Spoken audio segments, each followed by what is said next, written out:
The complete work of Swami Vivekananda, Volume 5, Section 3, The Cosmos and the Self. Everything in the nature rises from some fine seed forms, becoming grosser and grosser, exists for a certain time, and again goes back to the original fine form. Our Earth, for instance, has come from nebulous form which, becoming colder and colder, turned into the crystallized planet upon which we live, and in future it will again go to pieces and return to its rudimentary nebulous form. This is happening in the universe and has been through time immemorial. This is the only history of man, the whole history of nature, the whole history of life. Every evolution is preceded by an involution. The whole of the tree is present in the seed, its cause. The whole of human being is present in that one protoplasma. The whole of universe is present in the cosmic fine universe. Everything is present in its causes. It, its fine form. This evolution or gradual unfolding of grosser and grosser form is true, but each case has been preceded by an involution. The whole of this universe must have been involute before it came out and has unfolded itself in all these various forms to be involved again once more. Take for instance the life of the little plant. We find two things to make the plant a unity by them itself: its growth and development, its decay and death. This make one unity. This make one unity the plant life. So, taking that plant life has only one link in the chain of life. We may take the whole series has one life, beginning in the protoplasm and ending in the most perfect man. Man is one link, and various beasts, and the perfect man. Man is one link, and the various beasts, the lower animals and plants, are other links. Now we back now we go back to the source, the fine particles from which they started, and take the whole series as one thing or as one life. And you will find that every evolution here is the evolution of something which existed previously. Where is where it begins, there is ends. Where it begins, there it ends. What is the end of this universe? Intelligence, is it not? The last to come in the order of creation, according to the evolutionist, was intelligence. According to the evolutionist was intelligence. That being so, it must be the cause, the beginning of the creation also. At the beginning, that intelligence ran. At the beginning, that intelligence remained involved, and in the end, it gets evolved. The sum total of intelligence dis- displayed, the sum total of intelligence displayed in the universe must therefore be the evolved universal intelligence unfolding itself. This universal intelligence is what we call God, from whom we come and to whom we return. As the spiritual, as the spirituals say, call it by any other name. You cannot deny that in the beginning there is that infinite cosmic intelligence. What make a compound? A compound is that in which the causes have combined and become the effect. So these compound things can be only within the circle of the law of causation. So far as the rules of cause and effect go, So far can we have compounds and combinations. Beyond that, it is impossible to talk of combination because no law holds good therein.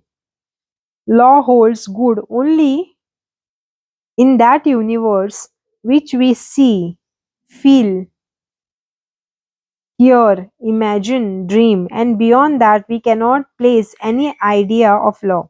That is our universe which we sense or imagine, and we sense that what is within our direct perception, and we imagine the senses and what we belong, and we imagine what is in our mind.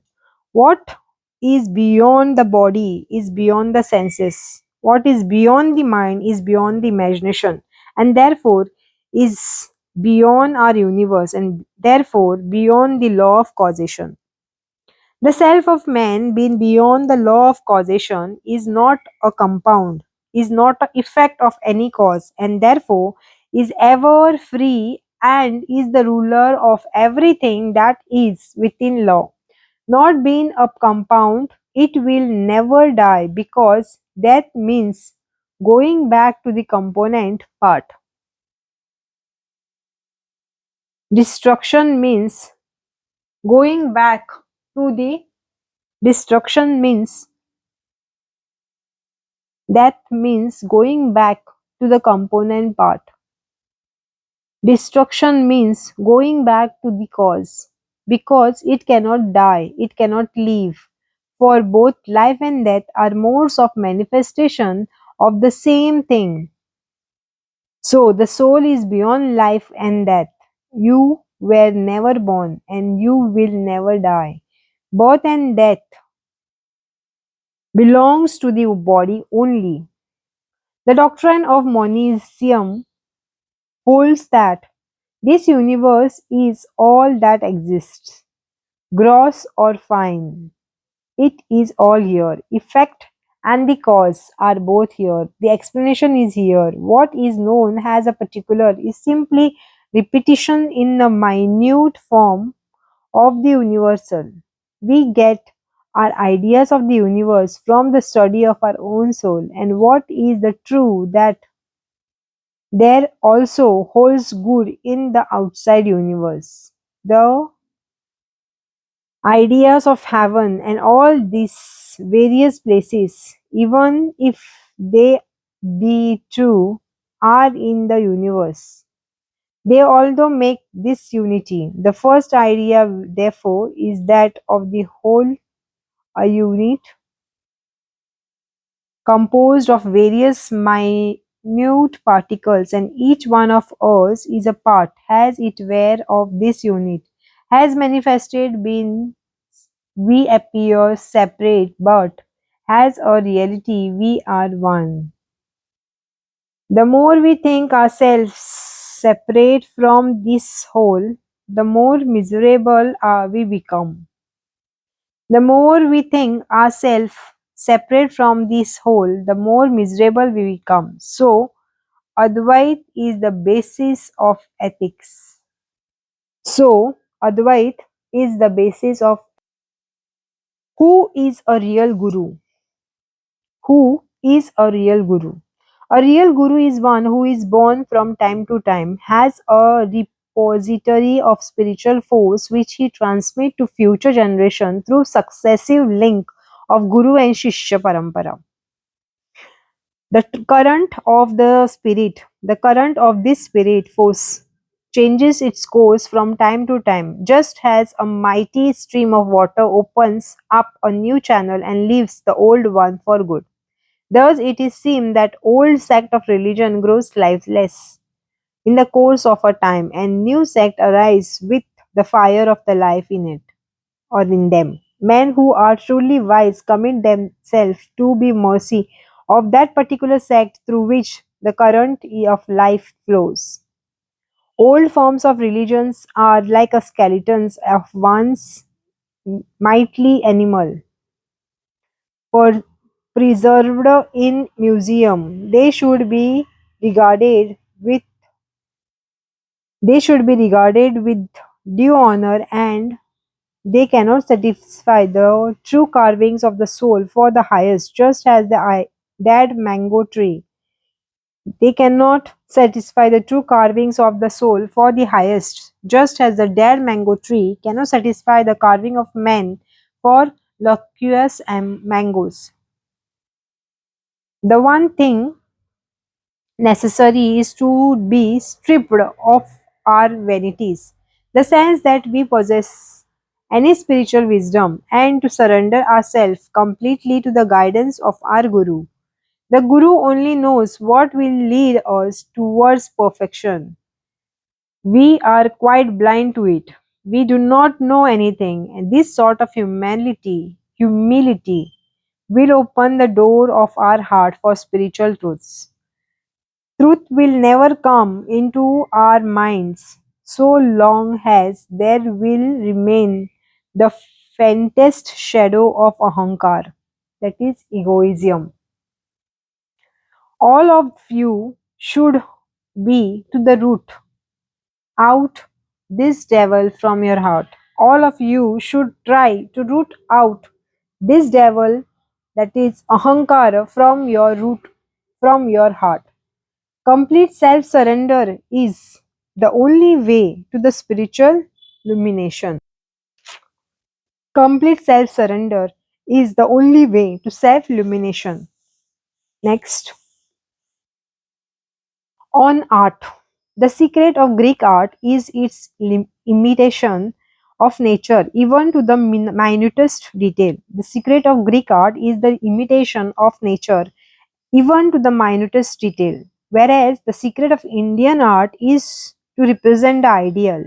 The energy of Greek painters is spent in perhaps painting a piece of flesh, and he is so successful that a dog is deluded into taking it to be a real bit of meat and so goes to bite it.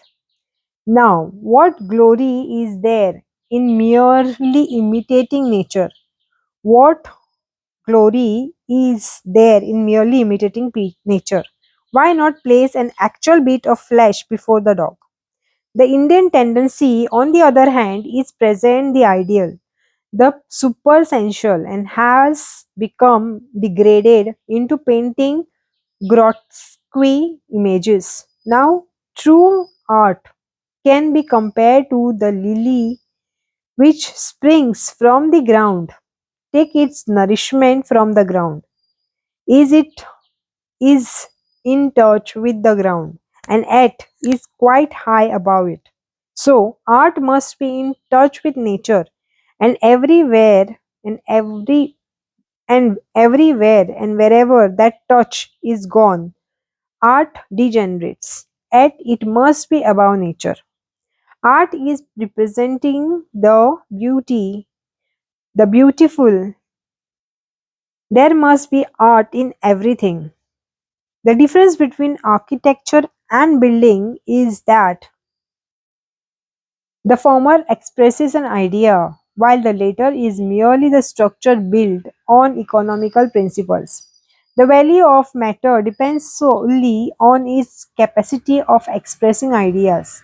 The artistic faculty was highly developed in our Lord.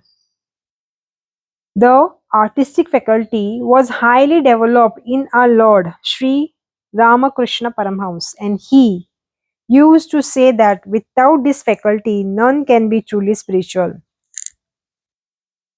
And he is to say that without this faculty, none can be truly spiritual. Next, on language. Simplicity is the secret. My ideal of language is my master language, most colloquial and at most expressive. It must express the thought which is intended to be conveyed. The attempt to make the Bengali language perfect is so short, a time will make it cut and dried. Properly speaking, it has no verbs. Michael Madhusudan, Michael Madhusudan Datta attempted to remedy this in a poetry. The greatest poem in the Bengali was Kavi Kankanana. The best prose in Sanskrit is Patanjali's Mahabhashya. There, the language is vigorous. The language of Hitopadesh is not bad, but the language of Kadambari is an example of degradation. There is a language is vigorous. The language of Hitopadesh is not bad, but the language of Kadambari is an example of degradation. The Bengali language must be modeled not after the Sanskrit but rather after the Pali, which has a strong resemblance to it. It coins in coining or translating technical terms in Bengal. One must, however, use all Sanskrit words for them, and an attempt should be made to coin new words. For this purpose, if the collection is made from Sanskrit dictionary of all those technical terms, then it will help greatly the constitution of Bengali language. Then it will help greatly the constitution of Bengali language. Next, the Sannyasin. In explanation of the term sannyasin, the Swami, in the course of one of his lectures in Boston, said, when a man has fulfilled the duties and obligations of that stage of life in which he is born, his aspiration leads him to seek a spiritual life of abomination.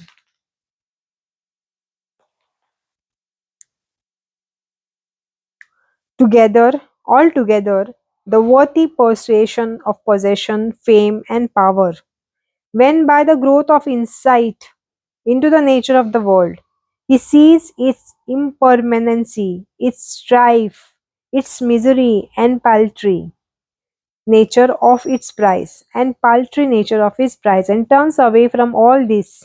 Then he seeks the truth, the external love, the refuge.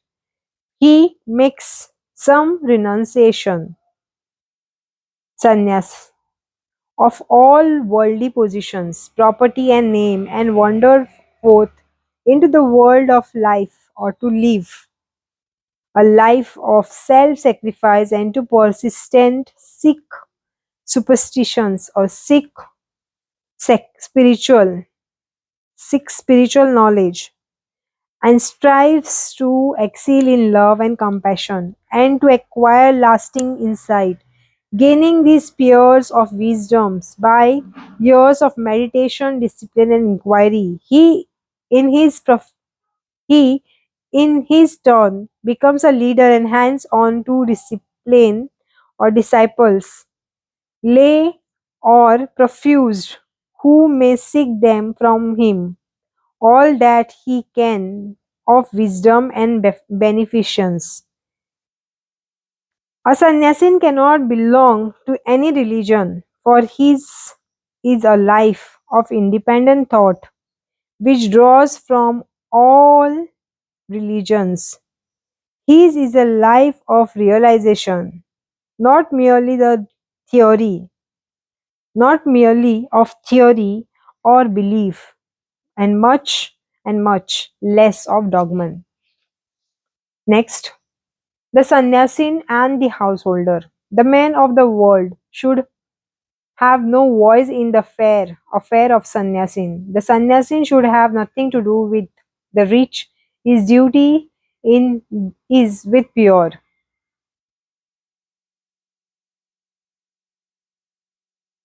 He should treat the poor with love, care, and serve them joyfully with all his might. To pay respect to the rich and hang on them for support has been the bane of all the sannyasin community of the country or of our country. A true sannyasin should scrupulously avoid that. Such conduct becomes a public human rather than one who refuses to have renounced the world. How should a man immersed in kama kanchan, that is lust and greed, become a devotee of one whose central idea is renunciation of kama kanchan? Sri Ramakrishna wept and prayed to the Divine Mother to send him such a one to talk with, as would not have in him the slightest sting of Kama Kanchan. For he would say, "My lips burn when I talk with the worldly minded." He also used to say that he could not even bear to touch of the worldly minded and the impure. That king of sannyasis, Sri Ramakrishna, can never be preached by man of the world. The latter can never be perfectly sincere, for he cannot but have some selfish motive to serve. If Bhagwan, that is God, incarnation himself, has a householder, I can never believe him to be sincere. When the householder takes the position of the leader of the religious sect, he begins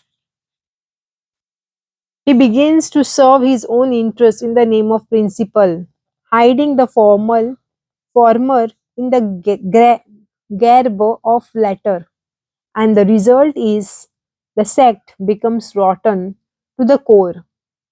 All religious movements headed by householders have shared the same faith.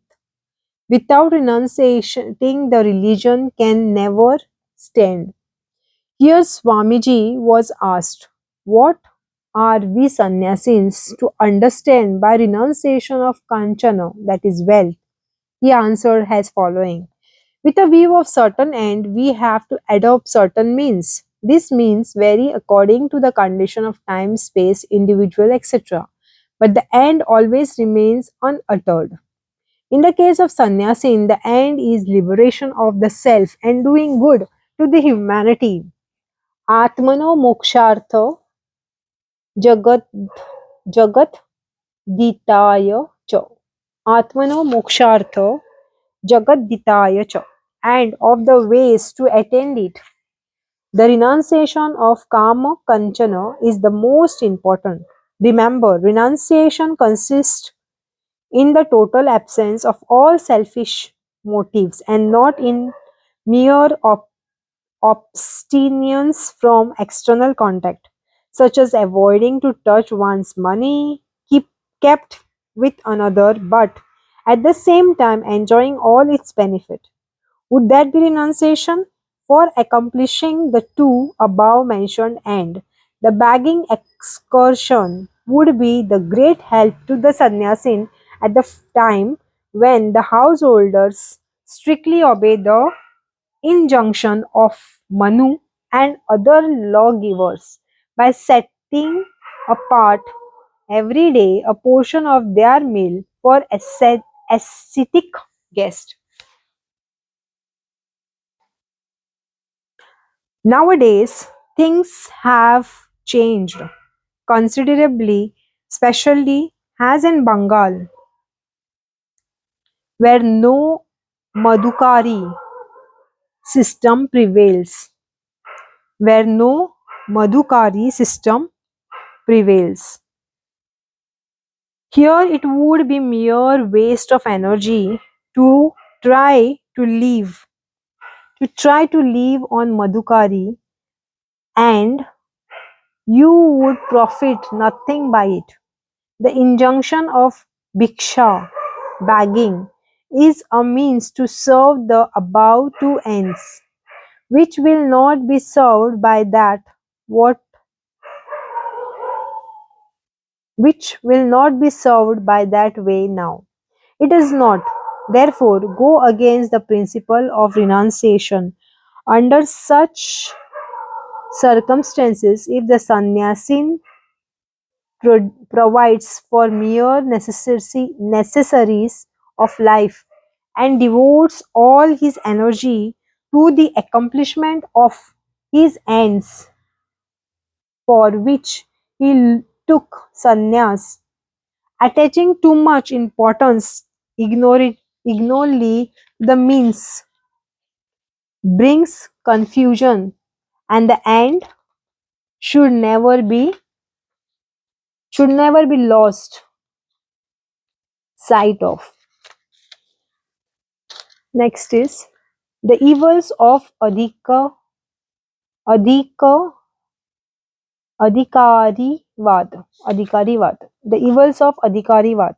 In one of his question classes In one of his classes, the talk drifted on to the Adhikarivad, or the doctrine of the special rights and privileges.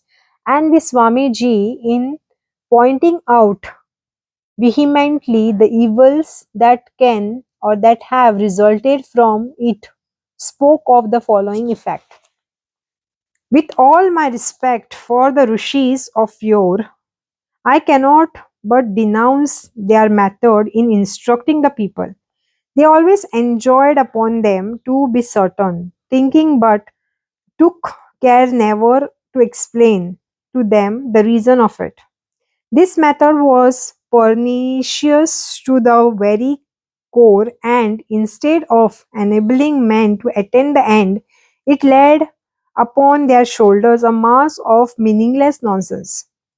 Their their excuse for keeping the end hidden from the view was that the people could not have understood their real meaning even if they had presented it to them, not been worthy receptives or receptors. The Adhikarivad is the outcome of the pure selfishness. They knew that by this enlightenment of their special subject, they would lose their superior position of instructors to the people. Hence, their endeavor to support this theory. If you consider a man too weak to receive this lesson, you should try the more to teach and educate him, and you should give him the advantage of more teachings instead of less, to train up his intellect so as to attend him to comprehend the more subtle problems. This advocates the adhikarvad, ignored the this advocates the adhikarvad, ignored the tremendous fact of infinite possibility of a human soul. Every man is capable of receiving knowledge if it impart in his own language. A teacher who cannot convince others should whip on account of his own ability, or whip on the account of his own inability to teach the people in their own language, instead of cursing them and dooming them to live in ignorance and superstitions. Setting up the plea that the higher knowledge is not for them, speak out the truth boldly without any fear that it will puzzle the weak. Men are selfish, they do not want others to come up to the same level of their knowledge for fear of losing their own privilege and prestige over others. Their contentment of is that the knowledge of the highest spiritual truth will bring about confusion in the understanding of the weak minded man. And so the shlok says, Na buddhi bhedam janayet jnanam, na buddhi bhedam janayet jnanam, karma sanginam, karma sanginam, योजयेत योजयेत सर्वकर्माणि विद्वान् युक्त समाचरन्, योजयेत सर्वकर्माणि विद्वान् युक्ताः समाचरणम्. One should not unsettle the understanding of ignorant attached to action by teaching them jnana. The wise man, himself steadily acting, should engage the ignorant in all work. Gita chapter 3, 26 shlok.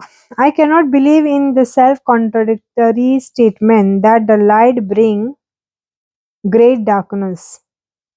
It is like losing life in the ocean of Satchidananda, in the ocean of absolute existence and immortality. How absurd! Knowledge means freedom from the error which ignorance lead to. Knowledge paving the way of to error, enlightenment leading to confusion. It is possible. Men are not bold enough to speak out broad truth for fear of losing the respect of the people. They try to make a compromise. They try to make a compromise between the real, eternal truth and the nonsensical prejudices of the people, and thus set up the doctrine that lokacharas, customs of the people, and deshacharas, customs of the country, must be adhered to. No compromise, no whitewashing, no covering of corpse beneath flowers. Throw away such text as Tatha api lokachara. Throw away such texts as Tatha api lokachara. At the customs of people have to be followed. Nonsense. The result of this sort of compromise is that the grand truth are soon buried under heaps of rubbish, and the latter are eagerly held as real truths.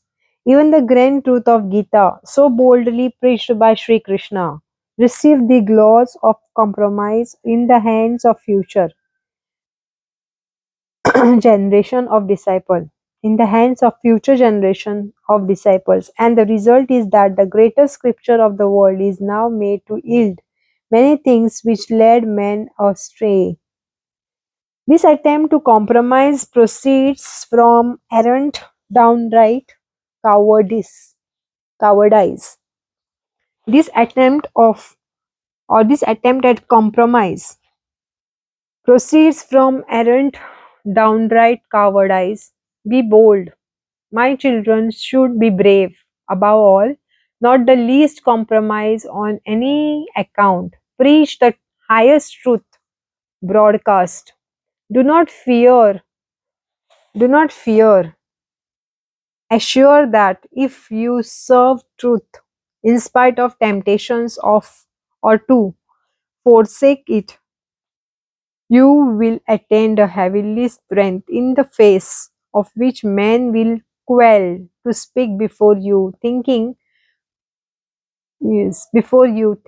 which you do not believe to be true. People will be convinced to what you will say to them if you can strictly serve truth for 14 years continuously without swerving